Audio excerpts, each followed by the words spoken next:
Bismillahirrahmanirrahim. Assalamualaikum warahmatullahi wabarakatuh. Anak-anak kelas 7C dan D, kita belajar hari Sabtu ya, yang seharusnya pembelajaran IPS itu hari Jumat.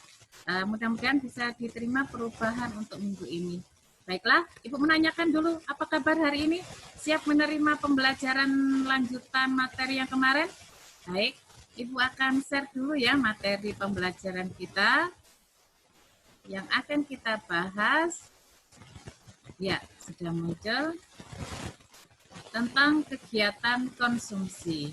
Kompetensi dasarnya masih sama seperti kemarin, tapi tujuan pembelajaran hari ini Ananda sekalian mampu memahami suatu kegiatan konsumsi. Tanpa disadari, ingat, kemarin juga Ibu sudah mengingatkan bahwa manusia itu adalah makhluk konsumtif karena kebutuhan hidupnya itu sangat beragam dan semuanya itu untuk memenuhi kebutuhan hidupnya. Nah, sekarang asal kata dari konsumsi itu pertama kali kalau misalnya kita mengadopsi dari bahasa Latin itu adalah konsumer yang artinya menghabiskan atau menggerogoti. Tapi istilah ini kemudian akan cenderung ke hal-hal yang negatif sehingga ketika diterjemahkan ke dalam bahasa Inggris yaitu consumption, maka artinya adalah menghabiskan atau mengurangi. Nah, ada perubahan pengertian.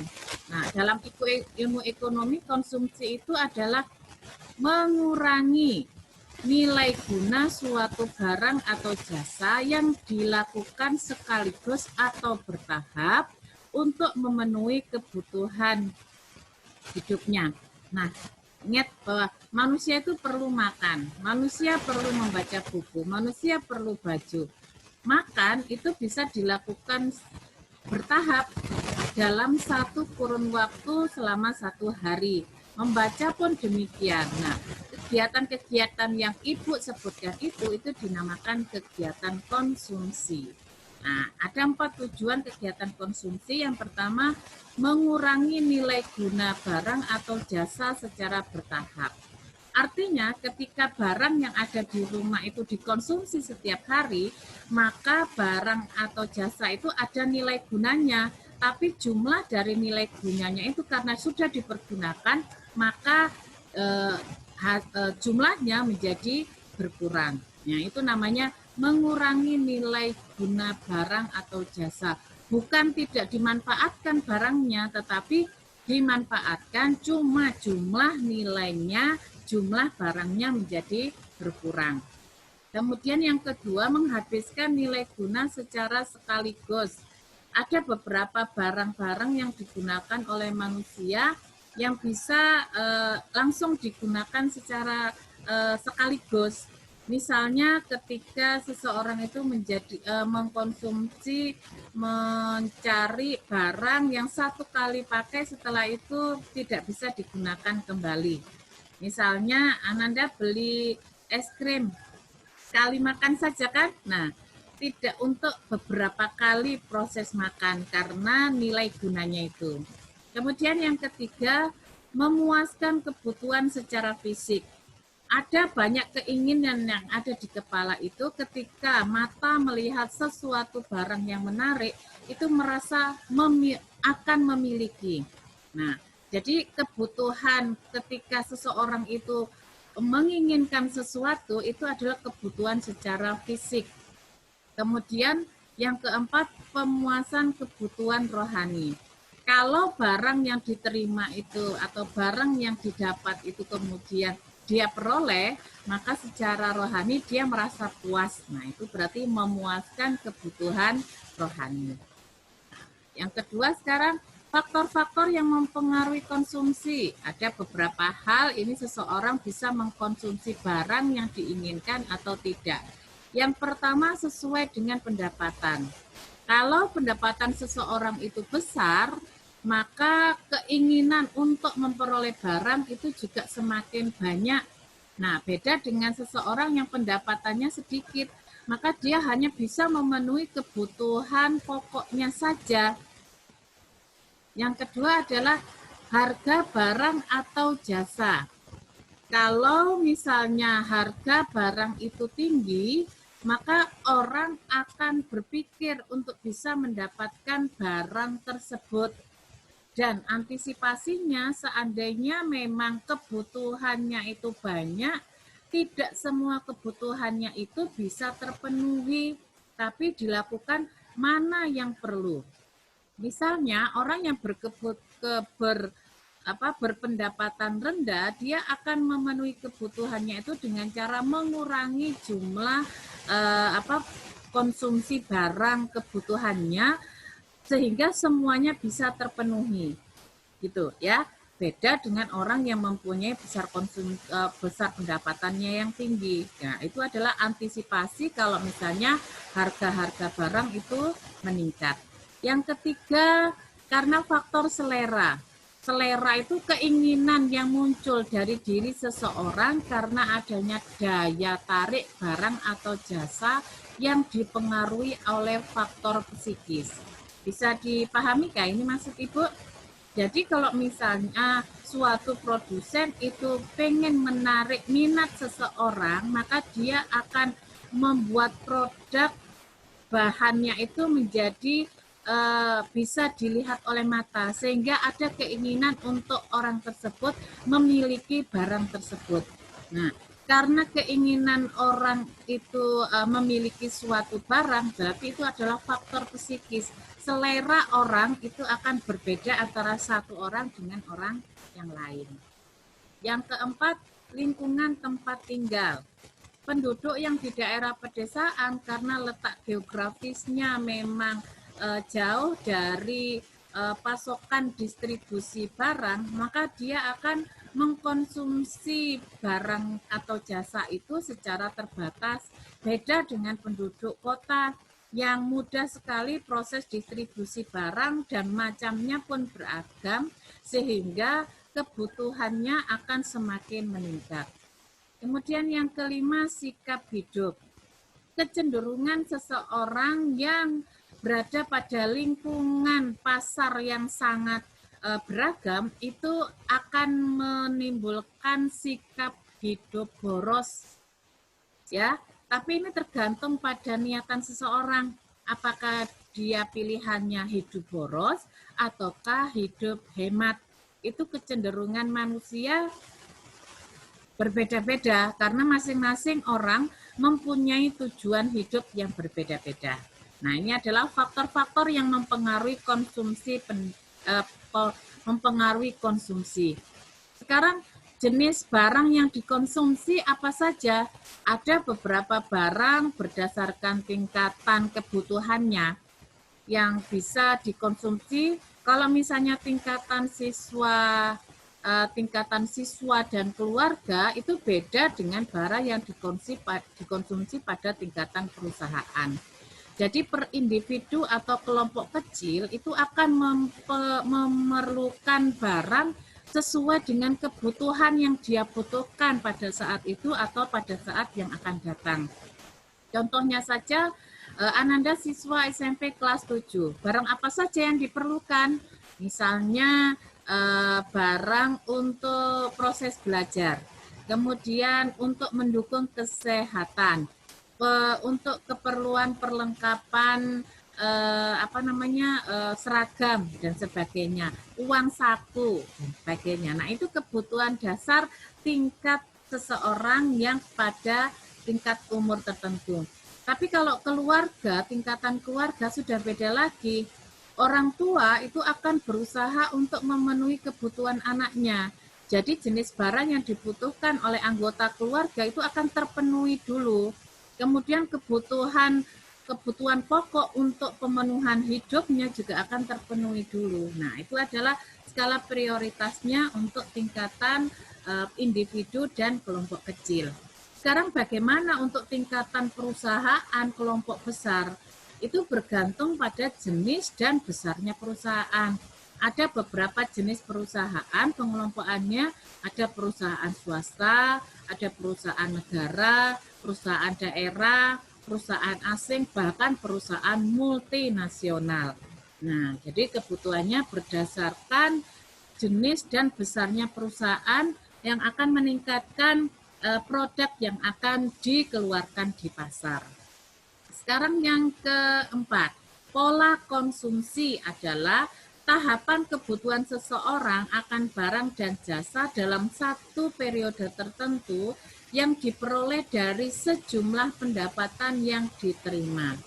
Pola konsumsi setiap orang itu berbeda, bergantung pada tingkat pendapatan yang diterima, harga barang, jenis pekerjaan, usia, jenis kelamin, agama, lingkungan, dan gaya hidup. Ya, jadi maksudnya dari pola konsumsi itu setiap orang itu mampu memenuhi barang yang dia inginkan atau sesuatu barang atau jasa yang dia inginkan sesuai dengan posisi dia berada di dalam lingkungan itu. Makanya di sini ada kalimat barang yang diterima itu barang itu harus sesuai dengan harga barangnya, sesuai dengan jenis pekerjaannya, usia, jenis kelamin, agama, lingkungan, dan gaya hidup. Contohnya orang yang mempunyai pendapatan rendah, seorang laki-laki pada usia produktif, maka dia akan memerlukan barang-barang untuk meningkatkan kegiatan produktivitasnya sehingga dapat memenuhi apa yang dia inginkan sesuai dengan tujuan hidupnya. Nah, itu jadi tingkatan-tingkatan pada tahapan ini itu diperlukan sesuai dengan keinginan pemenuhan kebutuhan. Itu dinamakan pola konsumsi. Sekarang dampak dari perilaku konsumsi apa saja? Ada 2 dampak yang diakibatkan dari kegiatan konsumsi masyarakat terhadap suatu barang dan jasa yang ada di pasar. Dampak positifnya yang pertama bahwa konsumsi memberikan kepuasan kepada seseorang dalam memenuhi kebutuhannya. Kalau misalnya seseorang memerlukan beras untuk jangka waktu 1 bulan, maka dia sudah merasa puas karena jatah untuk kegiatan hidup, pemenuhan kebutuhan pokok itu sudah terlaksana. Nah, itu namanya memberikan kepuasan. Yang kedua, konsumsi yang dilakukan seseorang atau masyarakat atau suatu negara itu akan menggerakkan roda perekonomian. Terjadinya suatu kegiatan perekonomian antara produsen dan konsumen itu akan terjadi perputaran uang dan kesemuanya itu akan membuat roda perekonomian suatu negara itu menjadi semakin baik gitu ya. Kemudian yang ketiga adalah konsumsi itu akan memberikan keuntungan bagi para produsen karena produsen itu akan melemparkan suatu barang kepada konsumen yang ada di pasar kemudian disambut dengan baik, maka kegiatan perusahaan itu akan berlangsung dengan baik. Nah, tujuan perusahaan itu melemparkan suatu produk kepada masyarakat dan diterima itu adalah untuk membuat suatu perusahaan itu mencapai keuntungan yang diinginkan. Ya. Kemudian dampak negatifnya apa? Yang pertama adalah pada kegiatan konsumsi itu akan menimbulkan pola kegiatan hidup boros bagi seseorang yang tidak bisa memikirkan skala prioritas apa kebutuhannya itu harus terpenuhi. Ada suatu barang-barang itu yang tidak akan dibeli, tapi karena keinginan dia untuk memperolehnya, maka dia akan memaksa membeli barang tersebut. Padahal dia tidak memerlukan barang tersebut. Nah, itu yang dinamakan hidup boros. Contohnya seperti ini. Misalnya kalian pergi ke minimarket. Seharusnya kalian hanya membeli buku saja. Tetapi ketika melihat produk yang lain yang ada di minimarket, maka ada keinginan untuk mendapatkan. Misalnya, sudah ada di rumah tip X, masih beli tip X yang baru karena ukurannya bagus. Sudah ada ballpoint yang bagus, kemudian ketika lihat di minimarket membeli juga karena mungkin warnanya sesuai. Nah, itu sudah ada unsur melakukan kegiatan hidup boros. Nah, skala prioritasnya hanya beli buku, tapi digunakan untuk membeli barang yang lain. Yang kedua, konsumsi yang tidak seimbang akan mengakibatkan ketimpangan pola konsumsi. Orang yang berpendapatan besar, maka dia akan melakukan apa saja untuk melakukan kegiatan konsumsi, pembelian suatu barang dan jasa. Tapi beda dengan orang yang berpendapatan rendah, dia akan terbatas memenuhi kebutuhannya sesuai dengan pendapatan yang dia inginkan. Nah, sehingga terjadi ketidakseimbangan konsumsi di sini. Yang ketiga adalah dampak negatifnya dalam lingkungan yang lebih luas, konsumsi dapat menimbulkan terjadinya resesi ekonomi. Konsumsi yang tinggi akan mendorong harga barang itu menjadi naik. Naiknya harga barang itu tidak diikuti daya beli masyarakat dan akan menimbulkan inflasi. Misalnya, pada saat menjelang puasa Ramadan, maka beberapa kegiatan rutin yang dilakukan adalah melakukan melakukan kegiatan bersyukur dengan cara membuat bahan makanan menjadi barang jadi itu kemudian disebarkan ke beberapa tetangga. Tentunya kebutuhan ini yang paling pokok adalah beras, ayam, ikan. Nah, seperti itu. Itu sangat banyak orang memerlukan itu, ya. Nah, sehingga dari hal seperti itu, maka karena kebutuhan itu sangat banyak, lama-lama barang itu menjadi semakin meningkat. Suatu saat barang itu habis, nah tapi kebutuhan manusia masih meningkat, maka itu dinamakan dengan inflasi. Nah, itu yang menimbulkan harga barang menjadi semakin tinggi. Nah, pelaku-pelaku kegiatan ekonomi itu apa saja? Yang pertama pada kegiatan rumah tangga. Kegiatan rumah tangga itu ya rumah tangga pokok seperti ibu, ayah, anak, mungkin orang terdekat yang ada hubungannya dengan keluarga. Nah, supaya kegiatan hidup itu bisa terlaksana, maka satu keluarga itu harus membuat kesepakatan secara bersama. Apa-apa saja yang dilakukan, maka dia akan menyepakati bahwa di dalam suatu rumah tangga itu harus ada susunan anggaran belanja rumah tangga. Nah, susunan anggaran belanja rumah tangga itu adalah pemenuhan kebutuhan dalam jangka waktu tertentu dalam satu keluarga itu. Apa saja, dia harus menentukan bahwa dia harus membuat perhitungan jumlah uang atau pendapatan yang dia terima itu dalam jangka waktu tertentu. Kemudian membuat daftar kebutuhan untuk pemenuhan kebutuhan itu. Kemudian membuat perkiraan harga-harga barang itu kalau misalnya suatu saat terjadi kenaikan, apa yang harus dilakukan. Nah, kemudian yang keempat membandingkan perkiraan pendapatan dengan pengeluaran waktu tertentu. Nah, itu akan dirumuskan oleh keluarga itu sehingga dia bisa memenuhi kebutuhan itu sesuai dengan barang-barang yang dia inginkan dalam jangka waktu tertentu. Kemudian yang kedua adalah pelaku kegiatan ekonomi itu harus membuat catatan penerimaan dan pengeluaran. Ini untuk rumah tangga ini memang cocok dilakukan supaya dia tidak banyak pengeluaran, dia tidak banyak pembelian, juga dia masih mempunyai sisa dari uang yang dia terima itu untuk kegiatan-kegiatan tidak terduga, sehingga dia harus membuat catatan penerimaan dan pengeluaran. Kemudian langkah selanjutnya adalah pembagian secara bijaksana atas semua kebutuhan. Ingat bahwa kebutuhan rumah tangga itu sangat banyak dan beragam, sehingga dia harus membedakan mana kebutuhan utama, mana kebutuhan tambahan, mana kebutuhan mendesak.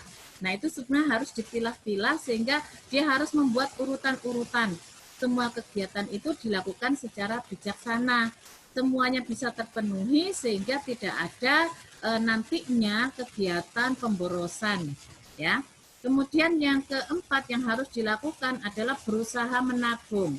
Ingat bahwa menabung itu tujuannya adalah untuk yang kegiatan yang akan datang, yang tidak terduga oleh suatu suatu individu atau kelompok, sehingga memang menabung itu harus dipaksa ada di dalam satu lingkup kegiatan manusia, ya. Kemudian kalau rumah tangga perusahaan bagaimana? Beda dengan rumah tangga keluarga yang bersifat statis karena lingkungannya kecil, dia stagnan pada kebutuhan tersebut aja. Tapi kalau konsumsi pada kebutuhan perusahaan, dia bersifat dinamis. Artinya bahwa setiap kali pengolahan produksi, maka itu selalu beragam.